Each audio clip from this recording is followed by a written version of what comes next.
मैं डॉक्टर विजय शराब, associate professor राजनीति विज्ञान विभाग में रही हूँ। मैंने मनु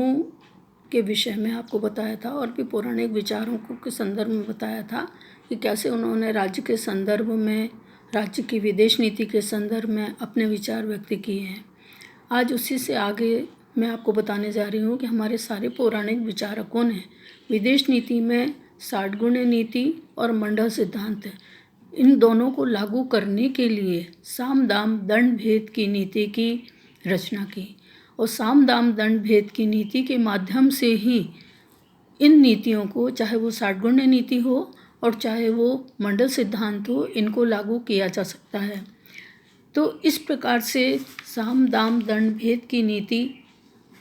लागू करने के लिए उपाय बताए गए हैं और साम दाम दंड भेद, इनको उपाय ही कहा जाता है। हर व्यक्ति अपनी रोज़मर्रा की ज़िंदगी में इन उपायों का इस्तेमाल करता है। दुनियादारी साम दाम दंड भेद के बिना संभव नहीं है। हम आज इन्हीं नीतियों पर विचार करेंगे। सबसे पहले हम देखेंगे कि साम से अभिप्राय है संधि या समझौता, यानी आपस में मिलना, सामाजिक मेल मिलाप करना। तो सामाजिक जीवन में भी हम जब एक दूसरे से मिलते हैं, आपस में बातचीत करते हैं, आपस में एक दूसरे की जानकारी लेते हैं, उनसे परिचय करते हैं, उसी प्रकार से राजा भी एक दूसरे राज्य से जब संबंध बनाते हैं, आपस में सहयोग करते हैं और एक दूसरे को सहयोग पहुंचाते हैं। तो इस प्रकार से ये नीति साम के अंतर्गत आती है। साम में कुछ बातें और भी शामिल हैं, जैसे कि सामने वाले की प्रशंसा करना। सामने वाला, मान लीजिए कोई व्यक्ति है, बहुत सुंदर लग रहा है, या उसके अंग प्रत्यंग की प्रशंसा करना या उसकी चीज़ों की प्रशंसा करना, यानी किसी भी तरह से उसको प्रशंसा करके उसको अपनी तरफ आकृष्ट करना।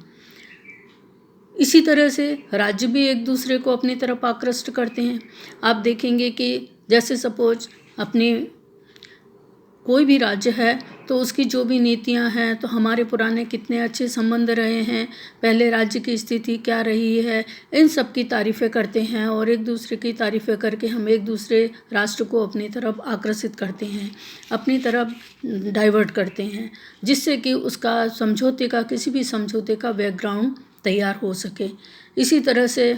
विवाह संबंध बनाना, तो हम इतिहास में, पुराने इतिहास में देखेंगे कि किसी भी राज्य को यदि इस प्रकार की राजनीतिक शादियां बहुत ज़्यादा होती थी, तो राजनीतिक शादियां तो होती थी, जैसे आपको पता है कि चंद्रगुप्त मौर्य की शादी चाणक्य ने सेल्यूकस की पुत्री से करा दी थी, क्योंकि उसका एकमात्र दुश्मन बचा था। और सेल्यूकस ने जब अपनी लड़की की शादी चंद्रगुप्त के साथ कर दी तो वह राज्य चंद्रगुप्त को ही सौंप कर वापस चला गया था। तो ऐसी शादियाँ, ऐसे उदाहरण हमारे इतिहास में अनगिनत मिलते हैं और आज भी इस प्रकार के संबंध होते हैं। तो विवाह संबंध स्थापित करना या गुरु संबंध स्थापित करना, प्राचीन समय में एक ही गुरु के शिष्य हैं तो ऐसी स्थिति में भी आपस में संबंध स्थापित होते, भाईचारे की भावना होती थी, तो इसको साम की नीति के अंतर्गत लिया जाता है। इसी तरह से एक राज्य दूसरे को सहायता करता है और सहायता करके ऑब्लाइज करता है, उसको प्रोत्साहित करता है, मिलजुल कर काम करना चाहता है, और ये सारे तरीके साम की नीति के अंतर्गत आते हैं। आप और हम अलग नहीं हैं, जैसे आप हैं वैसे हम हैं, इस तरह की बातें की जाती हैं और इस तरह की बातें करके अपनापन ज़्यादा पैदा करने की कोशिश करना। तो साम को अपनाते समय अधिकतर मीठे वचनों का सहारा लिया जाता है, मीठी मीठी बातें की जाती हैं, जिससे कि लोग एक दूसरे की तरफ अट्रैक्ट हों या हम अपनी ओर सामने वाले व्यक्ति को अट्रैक्ट कर सकें। इसी तरह से दूसरा आता है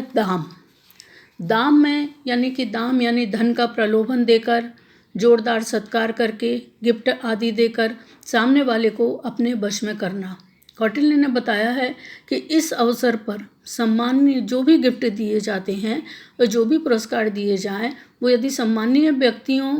या किसी साथी देशों की उपस्थिति में दिए जाने चाहिए, जिससे कि सामने वाला व्यक्ति कृतज्ञ हो सके या ऑब्लाइज हो सके। तो ऐसे इसी प्रकार हम देखेंगे कि जब हम किसी से दोस्ती करते हैं, हमारी मित्रता होती है, तो हम एक दूसरे से आगे बढ़ते हैं, एक दूसरे को गिफ्ट देते हैं, एक दूसरे को अपने घर बुलाते हैं।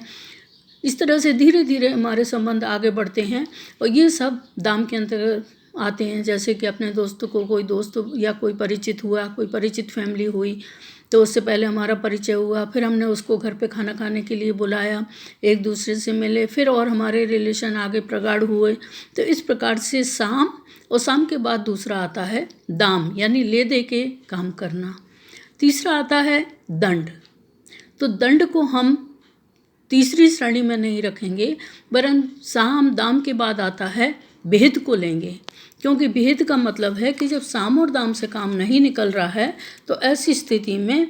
भेद से काम लिया जाएगा। यानी भेद का अभिप्राय है जासूसी करना, यानी कमजोरियों का पता लगाना, कमजोरियों का सहारा लेकर शत्रु पर चोट करना या उसे ब्लैकमेल करना, दो राज्यों को परस्पर लड़ा देना, आपस में द्वेष पैदा कर देना, संबंधों को खराब करवा देना। जैसे कि अभी हम हाल ही में देख रहे हैं कि चीन, तो नेपाल के भारत से बहुत अच्छे संबंध थे, पता नहीं कितने लोग भारत के, नेपाल के व्यक्ति भारत की सेना में शामिल हैं, एक पूरी की पूरी वो बनी हुई गोरखा वो बनी हुई है। तो इस प्रकार से चीन ने क्या किया, चीन अनावश्यक रूप से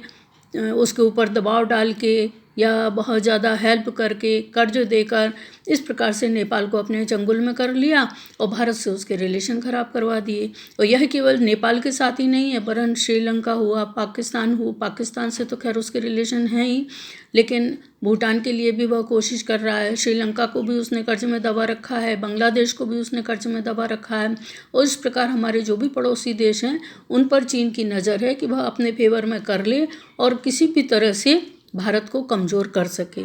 तो इस प्रकार की नीति को, जो भी जासूसी करके सामने वाले की कमज़ोरियों का फ़ायदा उठाना और सामने वाले की को ब्लैकमेल करना, आपस में विद्वेष पैदा करना, संबंध खराब कर देना, तो इस प्रकार से इस नीति को भेद की नीति कहा जाता है। और ये भेद की नीति केवल राष्ट्र के संदर्भ में ही नहीं है, व्यक्तिगत रिलेशन में भी, सामाजिक क्षेत्र में भी, राजनीतिक क्षेत्र में भी, आर्थिक क्षेत्र में भी, धार्मिक क्षेत्र में भी इस प्रकार के उपायों का प्रयोग रोज़मर्रा की ज़िंदगी में होता है। चाहे हम सामाजिक रूप से देखें, चाहे हम राजनीतिक रूप से देखें, एक राजनेता दूसरे को डाउन करने के लिए इस प्रकार की नीतियों को अपनाता है, उसकी कमजोरियों का पर्दाफाश करता है और उसको एक प्रतिस्पर्धा उनमें रहती है और एक दूसरे को गिराने के लिए वो किसी भी तरह की बातों का, किसी भी प्रकार की पब्लिसिटी करता है, किसी भी प्रकार की बातों की, जिससे कि सामने वाला का चरित्र भी प्रभावित हो सके। इस प्रकार की चीज़ें हम अक्सर राजनीति में देख रहे हैं। और राजनीति में नहीं, आर्थिक क्षेत्र में भी जहाँ एमएनसी और मल्टीनेशनल या ग्लोबलाइजेशन हो रहा है, वहाँ ये चीज़ें बहुत ज़्यादा उभर के आ रही हैं। अपने उद्योग को बढ़ाना और दूसरे को डाउन करना, ये अधिकतर आर्थिक क्षेत्र में भी होता रहता है। तो ये छोटे पैमाने पर भी होता है और ये बड़े पैमाने पर भी होता है। यानी जब भेद की नीति का सहारा लिया जाता है तो इसमें साम और दाम दोनों का इस्तेमाल होता है। यानी प्यार से उनको समझाया जाता है, प्यार से धोखे में रखा जाता है और फिर दाम देकर, खरीद फरोख्त करके, पैसे देकर किसी भी तरह से सामने वाले को नुकसान पहुंचाया जाता है। तो इस प्रकार से साम, दाम और भेद, ये तीन नीतियां जब कारगर नहीं होती हैं तब फिर दंड का सहारा लिया जाता है। और दंड से अभिप्राय है कि युद्ध करना या शत्रु को मरवा देना, पीड़ा पहुंचाना, उसकी संपत्ति को छीनना और उस समय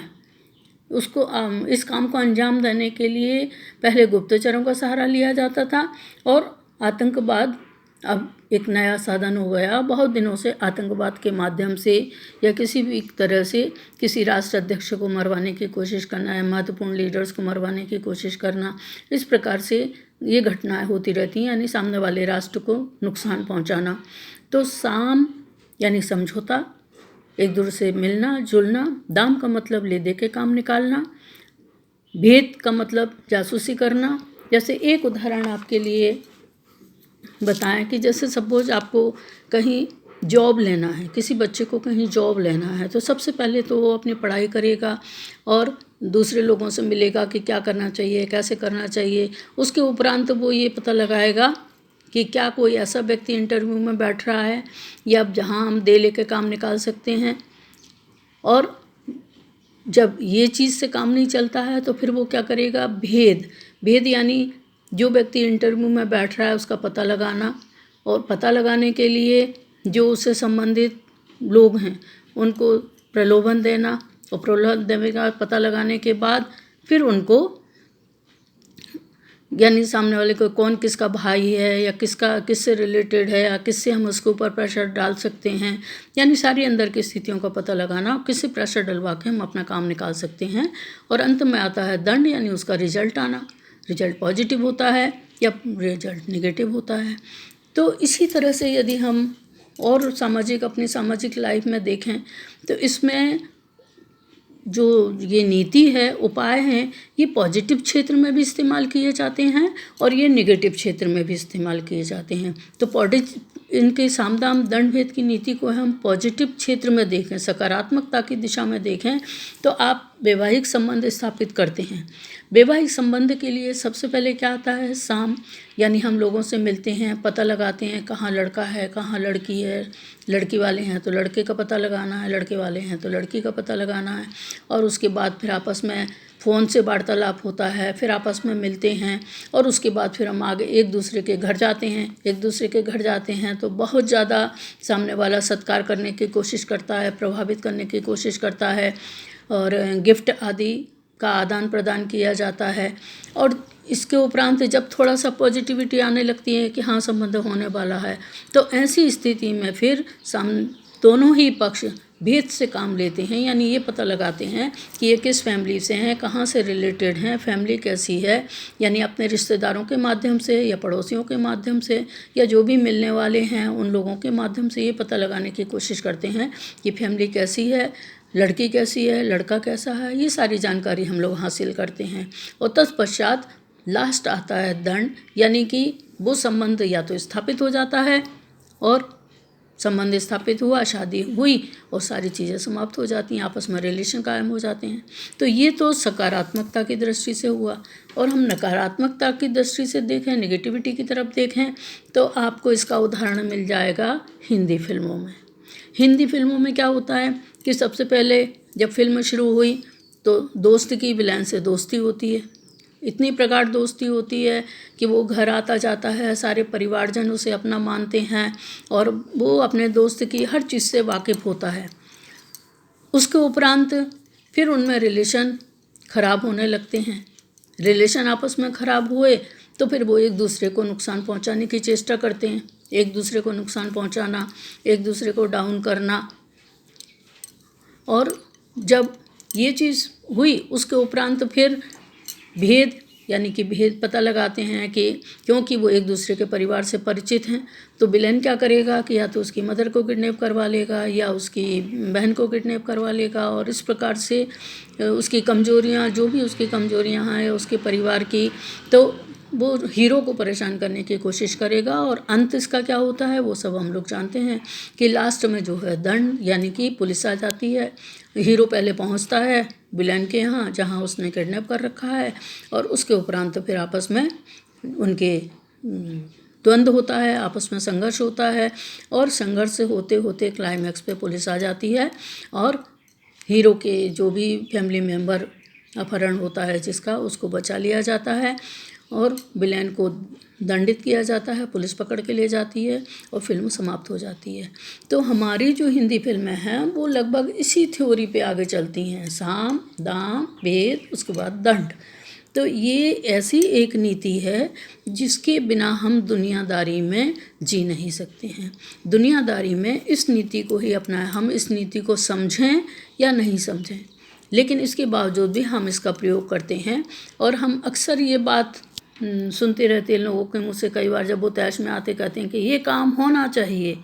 चाहे हमें साम दाम दंड भेद सबका इस्तेमाल करना पड़े। तो इस प्रकार की अक्सर बातें आपको सुनने में आती हैं। तो यह नीति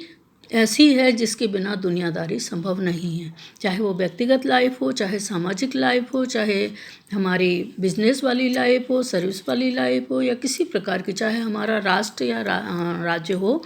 चाहे उसकी ही नीति क्यों ना हो, चाहे केंद्र और राज्य के संबंधी क्यों ना हो, ये हर जगह ये उपाय इस्तेमाल में लाए जाते हैं और इसीलिए इनका जीवन में महत्वपूर्ण महत्वपूर्ण रोल है, महत्वपूर्ण भूमिका है और हम भी इनका कहीं ना कहीं इस्तेमाल, हम और आप भी कहीं ना कहीं इसका इस्तेमाल करते हैं। Thank you.